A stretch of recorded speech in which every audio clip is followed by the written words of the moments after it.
Greetings. Welcome to the start of a new podcast series called The Old Black Man. I'm D Rizzle, just handling the production duties for this. I'm going to introduce the panel. Tonight we have Mr. Mack. Go ahead, sir. Good evening, everybody. Edward Mack, M-A-C-K. All right. And the star of the evening, the old black man, Howard Rookard Jr., a.k.a. the old black man. Yeah, hello right? Everybody. How y'all doing? All right, there you go. See if we can upset some people. Well, and that's a good question. Tell us what we have to look forward to. What are we going to be talking about? I mean, as far as I'm concerned, there's a range of issues that we can touch on because most people really don't think in depth. And they don't use what could be used in order to think our way out of some of the situations we're in. So, we can't cover everything. We're going to try to do this one subject or maybe two if we can get two in at a time. That's right. So that they make sense. All right. Very good. Very good. Excuse me. Mac, tell us a little bit about what you're looking forward to doing on this here. This is a unique piece, and we're kind of excited. Yeah, I'm very excited. First of all, I'm excited to meet Mr. Howard. Just in the last 10 minutes since I've known you, you taught me a lot already within 10 minutes than most people been hollering at me about being angry, basically all my life. I'm the angry black man. All right. You the old one. You the angry. Yeah. All right. So we're good with that. You teaching me. That's right. Well, I'm happy to help. To help. Rookard, let's take it away. What's the topic, fella? What are we getting into right now? Well, when we first talked about doing this podcast, it started off with economics. Excuse me. It started off with economics. We were talking about it, and that's to me that is one of the basic things that everybody feels that we need to have in order to progress as a society of Black folks. That we have to have sustainability. We have to be able to employ ourselves. We should be able to finance ourselves. We should be able to do the same things that all of the rest of the communities seem to be able to do. And the ones that can't do it are supported by the majority. They used to be the majority of the American people, white folks. Okay. Because they own the banks and, they own the corporations and, they're basically the people who can give you a leg up if they want to, or put their knee on your neck if they don't. Okay. So that was where we were, that's one of the first things that I guess we were going to talk about. That's right. That's right. Okay. And I'm going to jump in real quick. I want it to be understood that we're coming at it from a Black perspective standpoint. We're taking Mr. Rookard's views, who are a little bit older than us by a couple of days here, and just kind of talk about some things here and just kind of educate folk. That's the purpose of this here. One thing I do want to bring in, and folks feel free to drop it in the comments or whatever. What is the first thing that we speak about when we're talking about the state or the issue of the black society, if you will? That was one of the questions. You had what you thought was always a conversation starter, and I think we can get into that. And Mac, I wanted you to kind of dive into that as well. So what is it that we always talk about from the standpoint of what's wrong with Black society? Well, I see it, and I don't really want to approach it from what's wrong. I mean, you can get that conversation from just about anybody. I'm good with that. Okay. That's not where I want to come from. What I would like to do is I would like to have a conversation about the solution for that particular problem. There you go.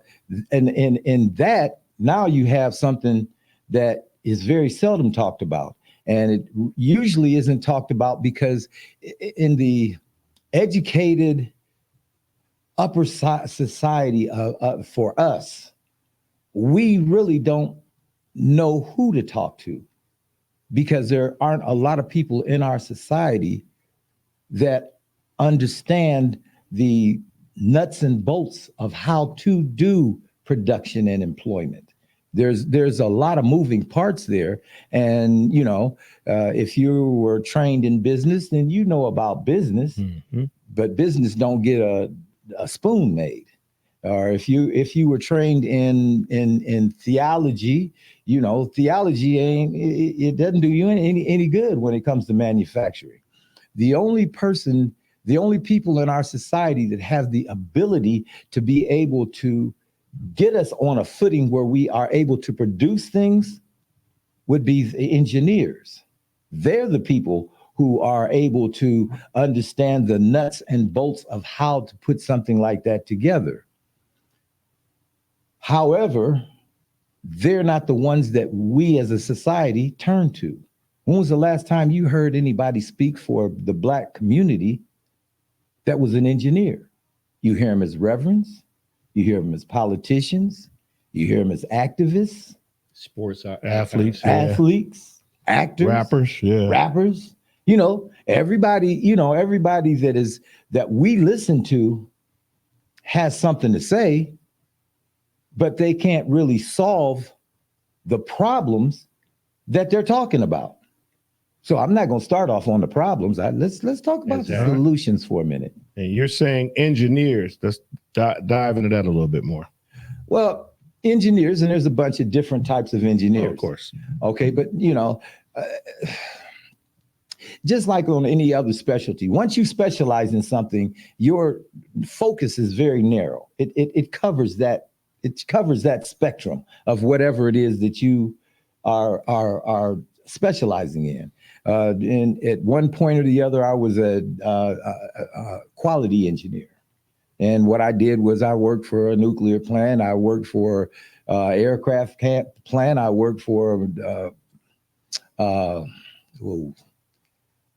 defense systems.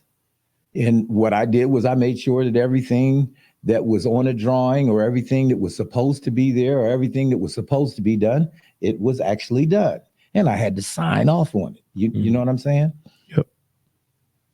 The thing that makes me maybe a little bit different than most engineers is the fact that that's not where I started, really. I didn't start out of school. I started when I was a little kid.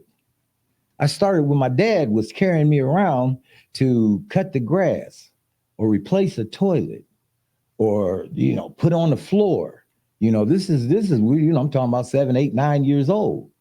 And then he had friends that was car mechanics, and, nothing fascinated me more than, wow, what made a car run? You know what I'm saying? So then, you start looking at how a car runs, what makes it run, the engine and stuff. Because if you think back on it, when people were my age, man, you didn't take your car to the shop too often. Most people knew how to fix the car. Nowadays, they can't change a tire. And a lot of it has to do with the way that they've built cars, because they're not very easy to work on and they're very expensive because you have to have the analyzing machines to be able to even tell what's wrong with a car, because a lot of it has to do with the electronics. But not going to get into all of that. The thing is, the way I see it, a simple thing. You look at a car and it has a look to it. You know what I'm saying? And what makes that look? It has a sound. The design. What makes that? Yeah, it's more to it than the design, though. Just because you design something, don't necessarily make it come together like that. Now you're getting into fits and finishes. Fits and finishes is a whole realm of stuff. It's the crease on the door, or is it uniform? Mm-hmm. It's the way the door sounds when you close it. And I'm just talking about a door now. I'm not talking about anything else. It's the how much air comes through that door. How much noise do you get from the outside? Well, that's not really simple. It's taken for granted. But somebody did an awful lot of work and knew an awful lot to make it look, feel, and sound the way you see it. But you take it for granted. Those are the things that you have to take into consideration when you go to talking about production. Not only do they have to do it once, but they have to repeat those same things millions of times, because that's how many cars they produce every year. Millions of cars. The things you take for granted, the things that you don't think about, those are the things that it takes in order to produce. And that's only one part. I don't know how many people that who are going to read this, look at this podcast, has ever been inside of a factory. It seems like, you see the lights and you see this and you see that, but it's a very superficial point of view that you have.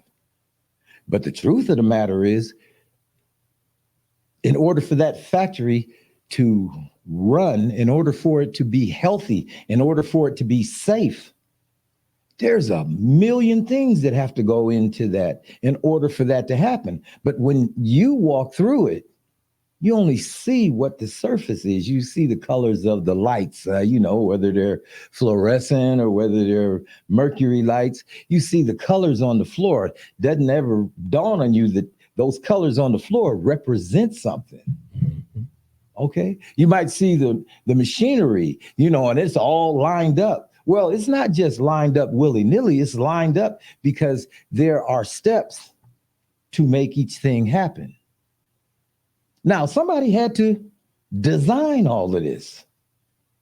It's cool in the factory, or it's warm in the factory. It's hot outside, or it's cold outside. Well, you got people in there. Somebody has to design and build the systems that keep that thing going on. So now that's just that's my explanation of what we are talking about when we talk about production. Okay. So that understand where I'm coming from. So when it comes to us as a Black people that want to employ each other, we have to understand that there are a million things that have to happen for us to be able to do production.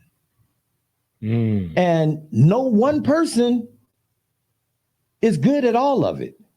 It takes a multitude of people that have a multitude of skills in order to make that work.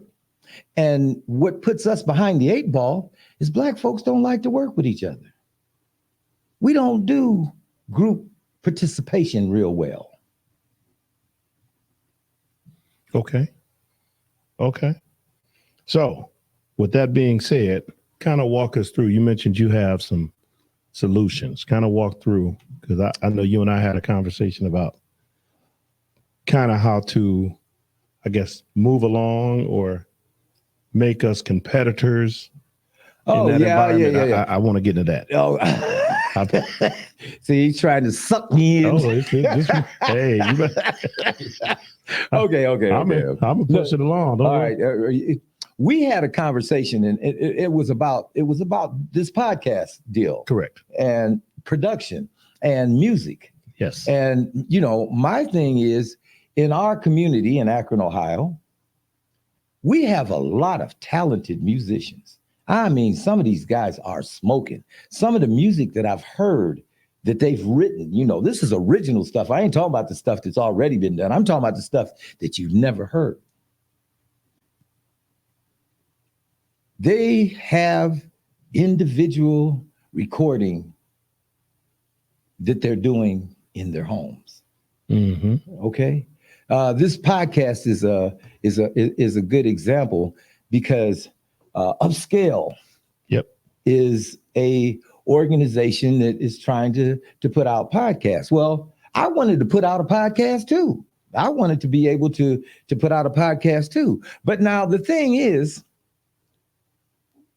am I going to reinvent the wheel? No, that don't make no sense to me. My brother already has a podcast facility. So that's right. Why wouldn't I come up under him? And for the most part, I was trying to talk him into coming up under me because, either way it goes, in order for us to compete with what's going on in the country, we can't be individuals. That ain't how you run a team. And it's a team sport out here to make money. I don't care what program you watch on TV. I don't care what thing you see happening. When they roll the credits, it's very seldom. In fact, I've never seen it where it was one cat or two guys. Man, when they roll them credits, you got 50, 75, 100 people that, produced whatever it is you just finished watching. True. So what makes us think that we can do it by ourselves? We can't. Well, no, we can, because that's what we say. That's what we've been doing for the last 70 years. We don't come together to do anything. And my analogy, because most people are into sports, my analogy is this. I could be the greatest basketball player in the world. But if you send me out on that court as an individual to play against a team, I stand a snowball's chance in hell of beating a team. Well, what makes this any different?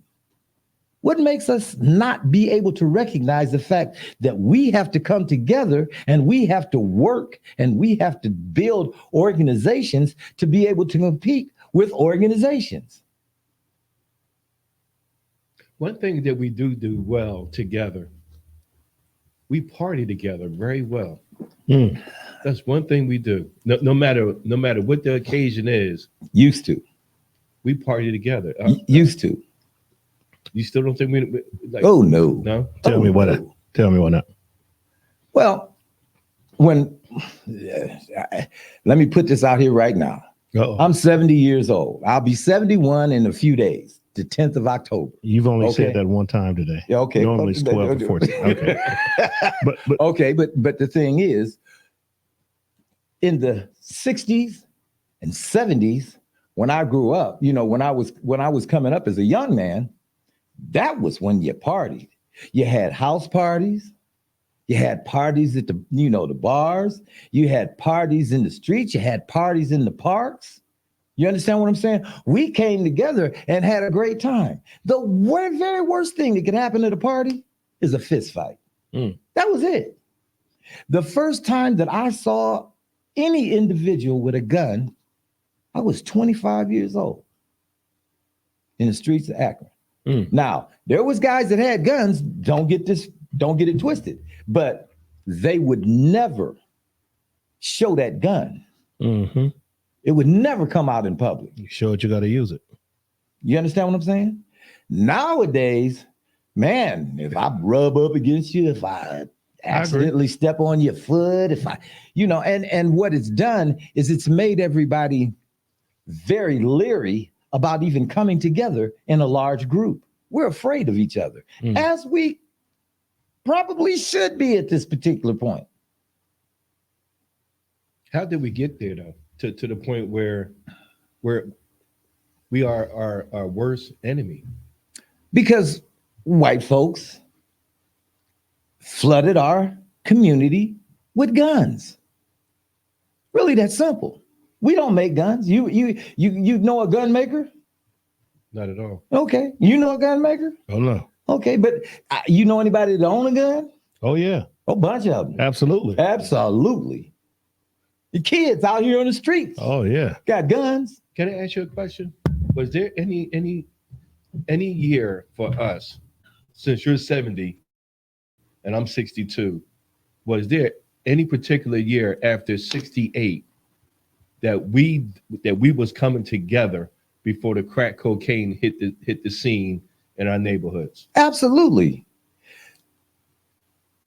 All of the bands that you listen to, like Earth, Wind and Fire and the Ohio Players and the Temptations and those bands back then. I used to go to concerts. I used to chase concerts. I was lucky. My dad allowed me to own a car when I was 16 years old. Okay. And I had a road dog. Well, I had several of them, but I had one road dog, man, that we used to chase concerts. Mm-hmm. And it was fun. And we used to split the driving up. Well, when he couldn't go, sometimes I have to drive for 3 hours to get to a concert. Okay. Okay. Well, I go to, I drive to 3 hours to get to the concert. I watch the concert. Well, dang, am I going to drive 3 hours back after, I've been out to this car? Nah. What I used to be able to do is if I knew I was going by myself, man, I'd go to the barber shops or, where everybody was at. Or I'd go to the where they used to call them? The home, like down there on Edgewood. What were these called? The homes down there. Oh, back projects? Yeah, the project. I used to, right. I know, but seriously, I used to go to the projects. And the reason I would go to the barbershops or the projects is because that's where all my people were. If I wanted to find out what was going on in town, there was no better place to do it. I'm guilty of that. First move I make to any city, I'm going to the hood. There's no place. I got to ride through the hood. There's no better place to do it. If you knew how to carry yourself and you had a good story and you was dressed cool and you was in the right kind of automobile. That's right. Man, look, they looked for you. They wanted you because you were bringing in something that they hadn't seen or something they hadn't heard. It was a story. They looked forward to it. It was entertainment to them. And in exchange for that, man, they would take you to, take you or tell you where a nice bar was, or, take you out to eat. I mean, there was a lot of times, man, that I've had people that took me in, let me, stay at the house and stuff. They didn't know me from Bob's House Cat, and I didn't know them, but I wasn't worried about them harming me. They were not worried about me harming them. Can you do that today? That's a rough one there. That's a rough one. That would be probably a no. Yeah, that's a rough one there. Well, see, that was common. So if you go back, I mean, I remember 70s where everybody was up and down the street and doors was unlocked and, everybody knew your family and yes, sir. You screw up down the street, Miss Johnson gonna whoop your ass and tell your mom, and then you might get one or two before you get down there. Yes, sir. But it's a different change here. It's a different smile, different style. Now based on just where we going. If you stop and think about it, now I want a doobie, man. Give me a joint. Anyone y'all got a joint? Okay. I do. Yeah. Now let me tell you, I would be afraid to smoke a joint from somebody I don't know. That's right. And there was a time when I was smoking weed.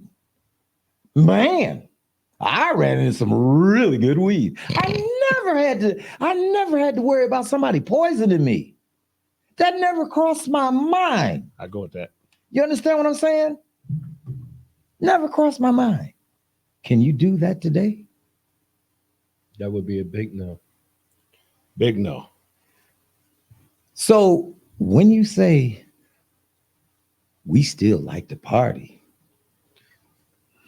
Well, the reason why I said that, because of course, in 68, Martin was killed, right? Yeah. Okay. Before I left Philadelphia 2 years ago, I had a chance to talk to a group of young kids around 17, 18. That was in college, right? Mm-hmm. Black young men in college. And they said, can we talk to you for a minute over here? I said, yeah, sure. So we talking, and I'll make this short. The reason why the younger generation doesn't respect us elderly is because they felt we didn't do anything when Martin was killed. Whoa. The first thing we did was, or not us. Our people. Our people. Yeah. They have a concert that keep us calm. They felt that we should have and tore the United States up at that point. So I listened to them, and to me, I kind of see it now, because when we had the George Floyd incident, and even the incident when a young lady was shot in the face by a a cop. I don't know if you've seen that on the video. I don't know if I saw it on the video. I mean, you know, it's Yeah. pretty common nowadays. But go ahead. Yeah. So when this happens to us, it's like, okay, this is the norm for us. We do nothing about it, but march up and down the streets. We shall overcome. How do we get past that? Now you was on track with coming together to make a solution for us to start working together. I like your plan. Okay, let's approach this from a different perspective. You brought in Martin Luther King because Martin Luther King is the best known. Okay. Now, but Martin Luther King was not the best known then. There was H. Rap Brown, Stokely Carmichael. I mean, there were leaders and there were people here. Most of the people that are coming up today don't even realize how we actually secured our freedom. They think it was Martin Luther King's nonviolence that secured our freedom. Nothing is farther from the truth. Here's what really happened.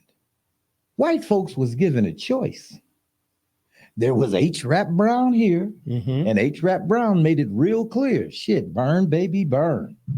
We will tear this motherfucker up. And y'all excuse my language, but I'm telling you like I heard it. And then there was Martin Luther King with his nonviolent protest.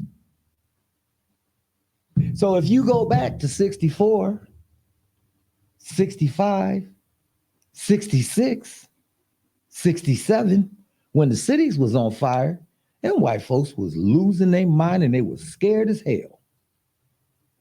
So they had a choice. Listen, you can give us our freedom through H. Rap Brown, or you can give us our freedom through Martin Luther King. You pick your poison. So what'd they pick? Who'd they pick? Think about it. Oh, yeah. You see what I'm saying? But that's not told to us in history. That escapes people younger than me because they weren't there. They didn't understand. They didn't get a chance to see it. So they only hear what they've been told. The reason that I come to you as the old black man is because in my eyes, the way I feel, you can't afford to lose me right now. Okay. However, you can't afford to talk to me either. You don't want to listen to me. I'm not a preacher. I'm not an activist anymore. I'm not a politician. This is why we're here, though. Well, yeah. And, you know, I pulled on him and I pushed on him, you know. I hit him upside his head a couple of times. I give him something to think about. Hey. And, you know, as it all turned out, he said, man, okay, that sounds like a pretty interesting thing. It did. Let's try that. Yeah, it did. And nowhere else that I've seen on, you know, podcasts that I've seen, has anybody approached what's going on from this direction. I want to hear about what you were talking about last night with the factory. You asked us a question: what do we need most inside of a house? And we really couldn't figure it out. But then you told us. Well, if you want to start producing something, you have to have something to produce. Okay, and because manufacturing is expensive. So you have to have something that the masses of people need, which is, again, that's the way that you look at stuff. You understand what I'm saying? If I'm going to put a factory up, if I'm going to, you know, if I really look to hire a bunch of people, I've got to find something that a bunch of people want and a bunch of people need and a bunch of people buy. Get that to be able to sustain that facility and those people who are depending on me to pay them. So I could have went to some metal products. There are some metal things. There are some electronic things that we, you know, could produce. But I know the the amount of money that it would take to put a factory together to produce metal products or to produce electronic products is out of my grasp. I can't do that. I don't have the capital to do that. However, I do and I can have the capital to produce a table, a bed, a chair. I can do that. That's not that expensive. I've done that before, but only on a real small scale. But I could pump that scale up.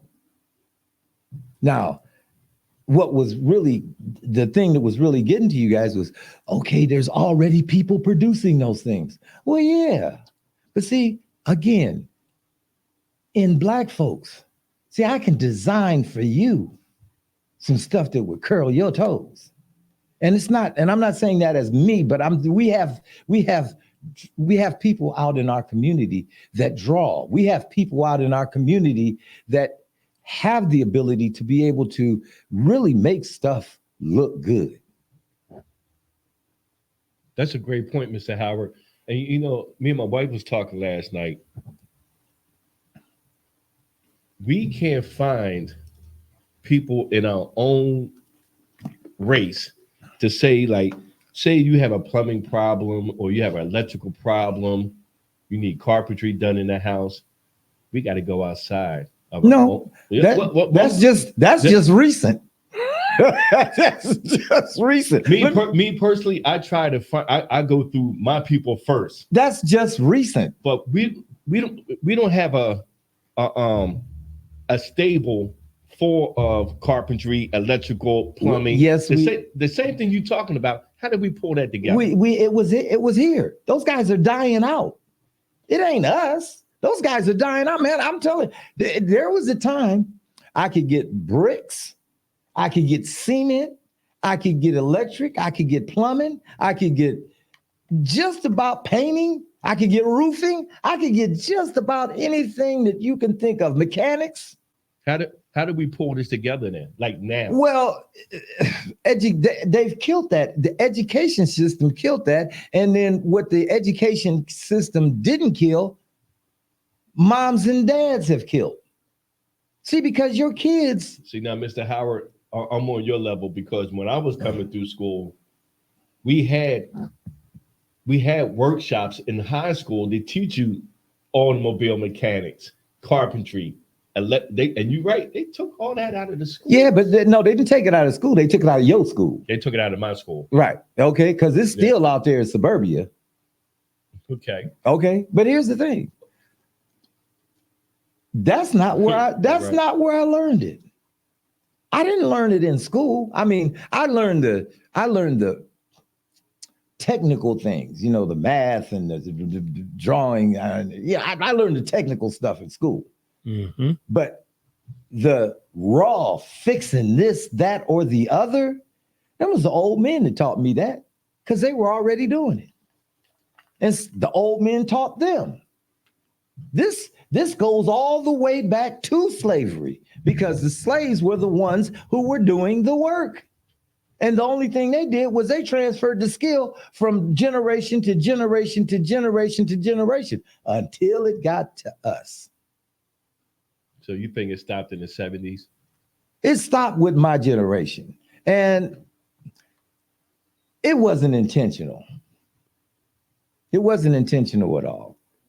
But here's the thing. Have you ever heard of a war that was won that there was no celebration? That's a good question. It doesn't happen. Anytime you've gone through a war, there's a celebration afterwards. We went through a war. Black folks went through a war to get the freedom, the right to vote, the right to be on the streets. The rights that we have today were not given to us easily. People sacrificed, suffered, went to jail, and died. It was a war. So when we finally... Are we still in war? Not the same way. But let me finish. When we finally got the things that we are enjoying today, there was a celebration. That was my generation. We had not only the right, but they made it a law that they had to hire us to do jobs that we normally wouldn't even know existed.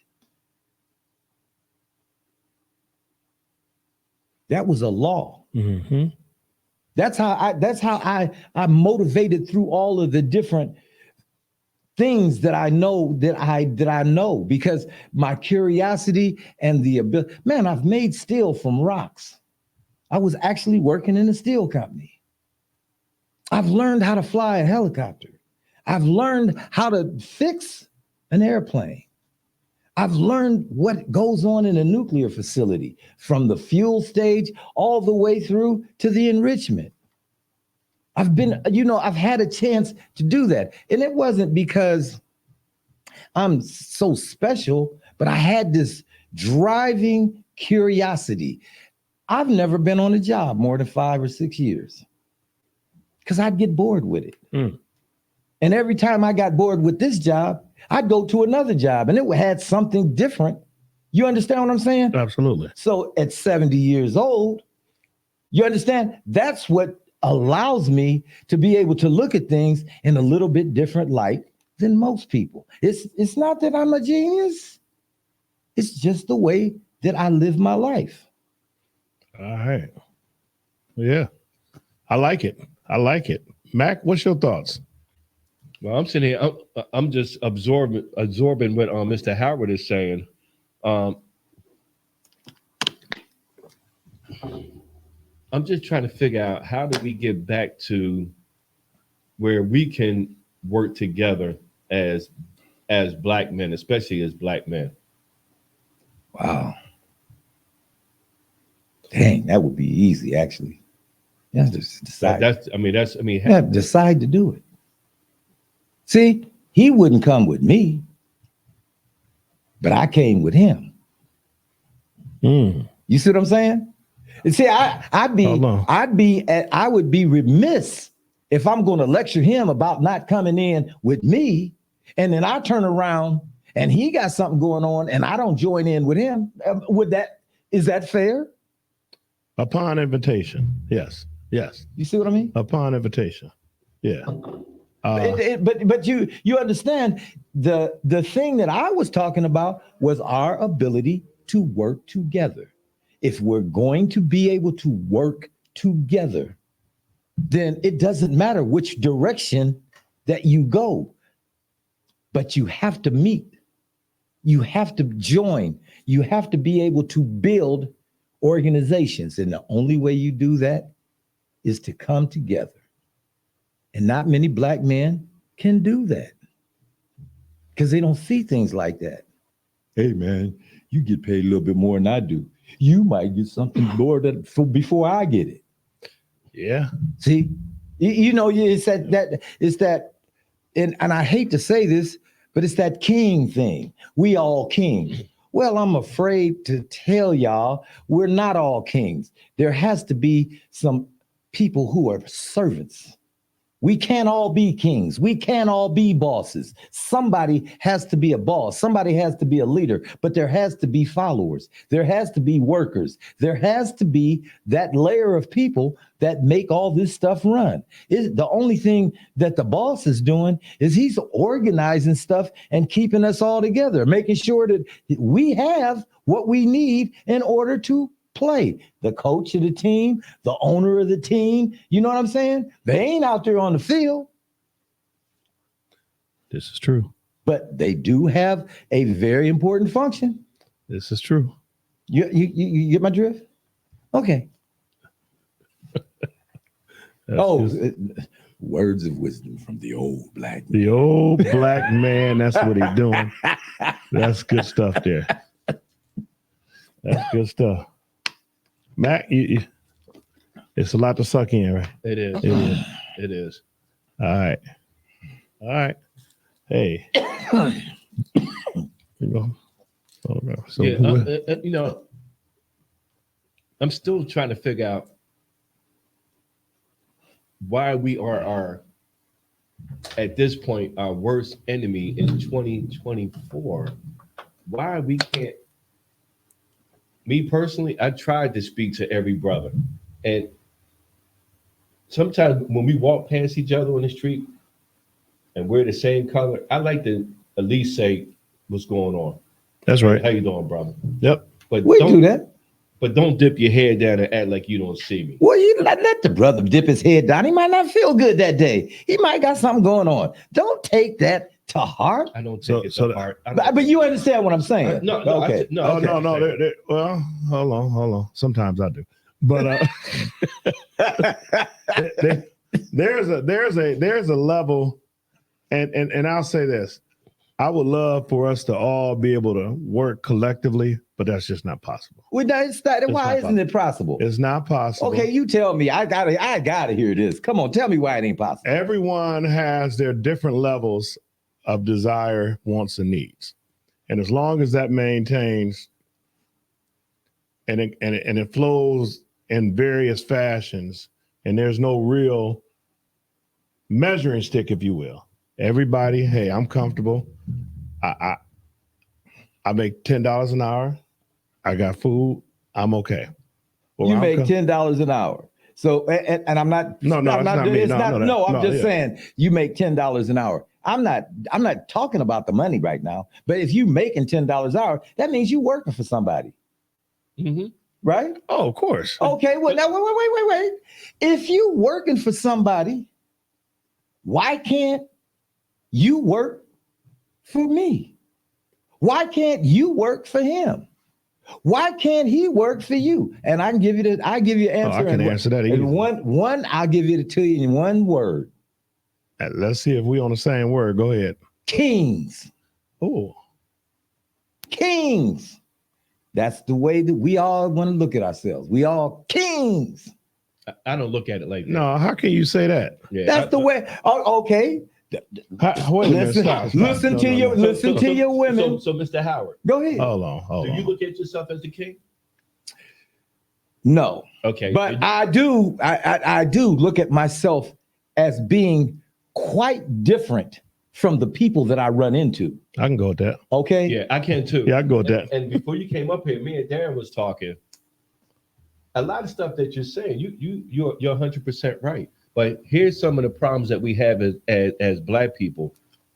Some of us don't have that door that we can just walk through. A lot of us don't walk through a door. A lot of us, like you said, we was at war. A lot of us have to jump over hurdles after hurdles after hurdles. Of course. You just had to keep on being in the game. Keep on moving. Work hard. Keep your ears open. Open your mouth, because a closed mouth don't get fed. That's a myth. That's not a What? myth. That's a myth. We wouldn't be here talking right Wait a now. minute. Wait a Well, okay. Now, there you go. That's a We key wouldn't point be- right there. We would not be here talking right now to you. Okay, now that is a myth. Let me explain it Oh to you. yeah, tell me why Okay. it's a myth. There is no way that an individual can go up against a team. You keep, Remember that. No, that no, point stop, is stop, that. stop, well, stop, no, stop. okay, go ahead. Just You're correct me. saying a team. When you define team, you're talking about us as a unit. Let's call it 40 or 50 Black people. As a unit, we're a team. You're saying we have to be able to position ourselves strategically I think we talked about you overtaking the industry. We talked about that before, correct? Yeah, you brought that Okay. out. So for us to work together, let's face it, there's going to be some delays with folks working for Black folks because What do you mean Not- delays? hesitations. For what? Why? Oh, you just said it. You said that we don't, and I say we collectively don't want to work for kings. You did say it, but you don't realize you said it. Okay. Yeah. With the king part. Yeah. Okay. Yeah. Yeah. When we all think kings, everybody's Yeah, not we a king. can't. Yeah, we Okay. can't. And okay. really, and just because we're all got brown skin, we're all not really Black. Let me That's a very good statement. Thank you. Let me correct that then. Okay. Because we're only kings among us. Mm. Okay. We're only kings among us because we'll go to Mr. Charlie's shop and work every day. What, We will do that. We will do that unflinchingly and consistently. The only time that you have problems is when you go to work for me. This is what I'm talking about. But see that, like I said, we're talking black folks here, which is why I didn't say it up front, because I don't like talking about my people. I'm a part of this. Wait a minute. So you don't want to discuss the ills of society to develop a solution? I don't like talking about my people because, first off, I guarantee you now, if I don't know how many people are going to watch this podcast. I have no idea. You don't have to keep saying that. Okay, but you don't have to keep saying that. Guarantee you that you are going to get a number of people who think that everything I've said today is bullshit. And that's good. That's good. And that's your opinion. And this is why it's not an opinion. Mm-hmm. What I've said today. Are you saying it's facts? What I've said today, I didn't give you an opinion about anything. What did you give us? I gave you the way that things are for real and out loud. And all you have to do is walk down the street and try it out. Anything I've told you, try it out. Show me where I'm wrong. You created a hypothesis, an educated guess about what you think would be the solution to what we've been talking about. So if you talk about, let's recap. You talked about we should take over industry, correct? I didn't say take over industry. I said we need to produce. We need to become producers. Okay. Manufacturers. That's what I said. And my question to you, as it is before, is if we're producing, we've got to be able to get these goods from somewhere. Why? What do you mean? How are you going to produce? If you're producing to your instance, beds, wood, whatever the case may be, nightstands, all that has to be produced, correct? Yeah. How do you produce it? First of all, you got the trees, you grow the trees. Someone has to mine them down so they can be prepared, dry it out. You got a whole system where you can get ready to carve, create, and all of that. Am I correct on that theory? Absolutely. Okay. So there's 3 or 4 different pieces in place right now where you got to be able to grab the wood. You got to be able to take those raw materials and turn them into sellable materials. Yeah, that's manufacturing. Okay. So my argument to you last night was, if in fact we are already a percentage of society and you've got a great deal of individuals that are already in place with this society piece, how do we come in and take over? If we used the 13 to 14% of the population last night. Yeah, okay. How do we come in if it's 60% white or 40% white, 30% Asian, Indian, whatever the case may be? How do we come in and take over based on that industry? And this is what you're talking about, taking over the industry. That's correct. Okay, but it's not taking over. I'm not trying to take over anything. I'm trying to compete. And here's what competition looks like. Okay. We have people in our society who are artists. I mean, cold-blooded. Whoa. Totally agree with you. Totally agree. Cold-blooded artists. In fact, there's one up on Copley Road. Okay. You know what I'm talking about? Woodrow Nash. Shout out to Woodrow Nash. Man, you ever see Woodrow Nash's carvings? Yeah. Ooh, that boy is cold-blooded. All right. There's other Woodrow Nashes, but they don't have to be as detailed, and they're not doing the same type of work as Woodrow Nash, but they are designing things.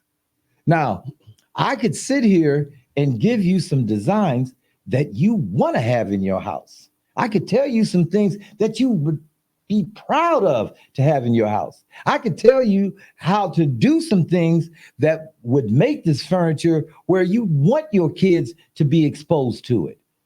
But see, in this form, and the only reason I'm not doing it now is because there's an outside possibility that somebody's going to come back to me and say, man, I like that idea.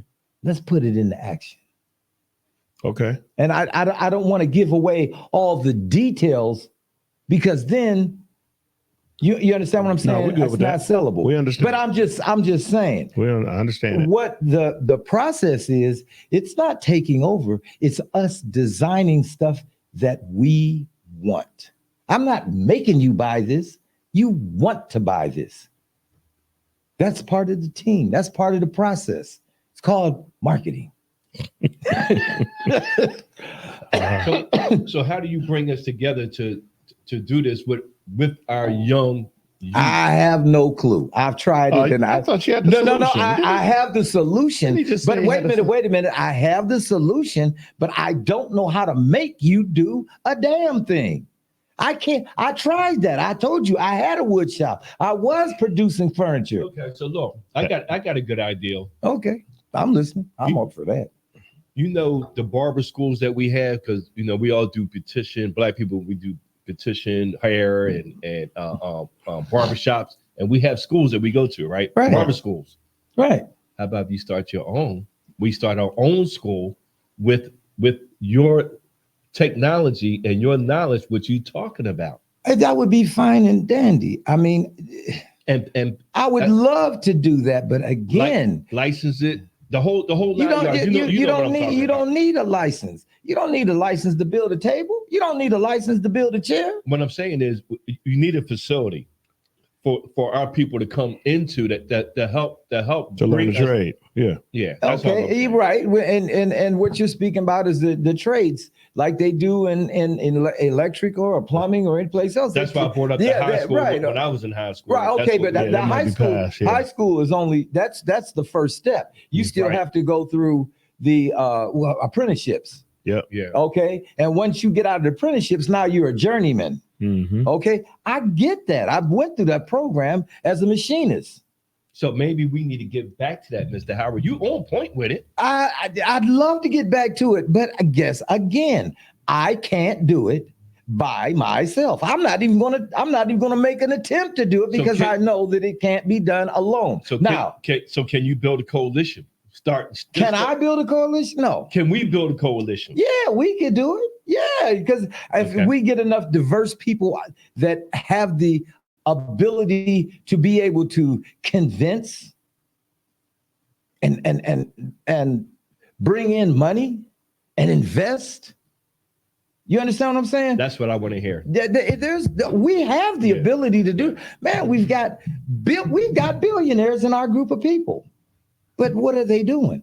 The only person I've ever seen that I can witness, that I can speak on, is LeBron James. But even LeBron James, I mean, it's great that he put up a school. It's great that he sends them kids to college. But here's the thing. You put this in farm terms. I tilled the land. I put in the seeds. I watered the crop. I fed the crop. I took care of that crop.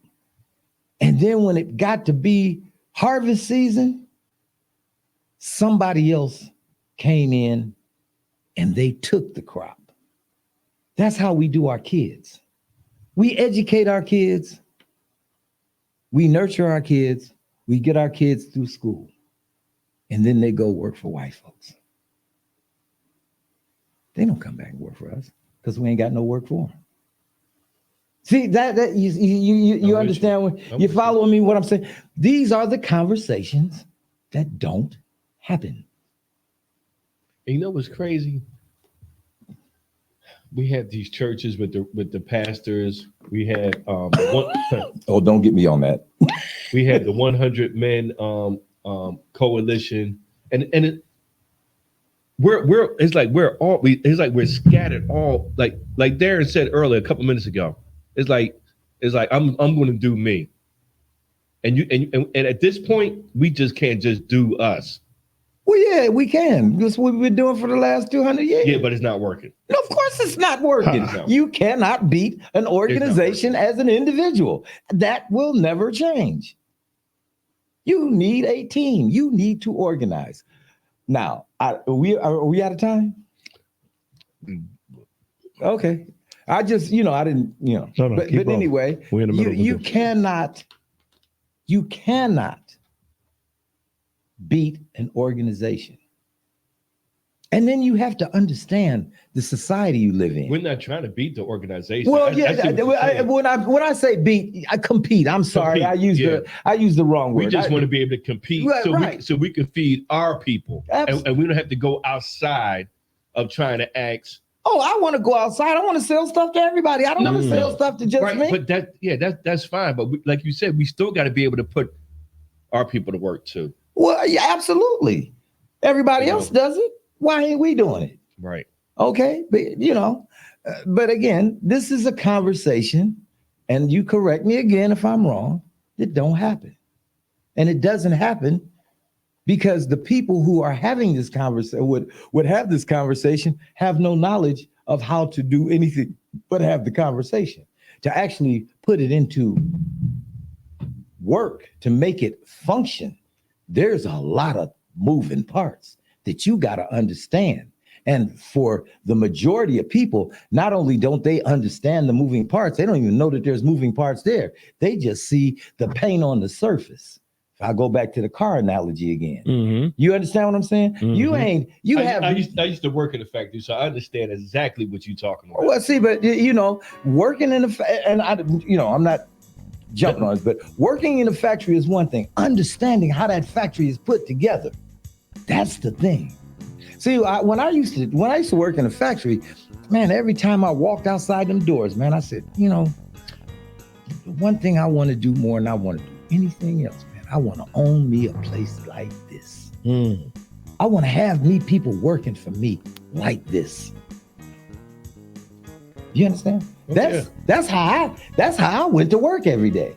I went in there, I did what I had to do, but it was always on the front of my head that I don't want to work for you. Hell, I want you to come and work with me. I want to have this.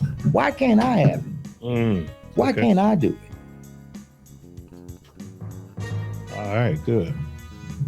So yeah, that's we're gonna continue this conversation here. This is the first of the old black man series here, and we got some things we're gonna get into y'all here. Stay tuned. We're gonna get this out here.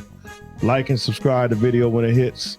Make sure you dig in and give us your comments on this. We got a couple things we want to have some comments and feedback on, especially the piece about what the problem is, what the solution is, and how do we get to that. So with that being said, we're going to go ahead. I'm D Rizzle. Mac, we're going to go ahead and shut it down. Okay, all right. And Howard Rookard Jr., a.k.a. the old black man. I got to have some theme music for that. Thank you very much for having you. me here, man. And, you guys have a wonderful day. That's right. All right.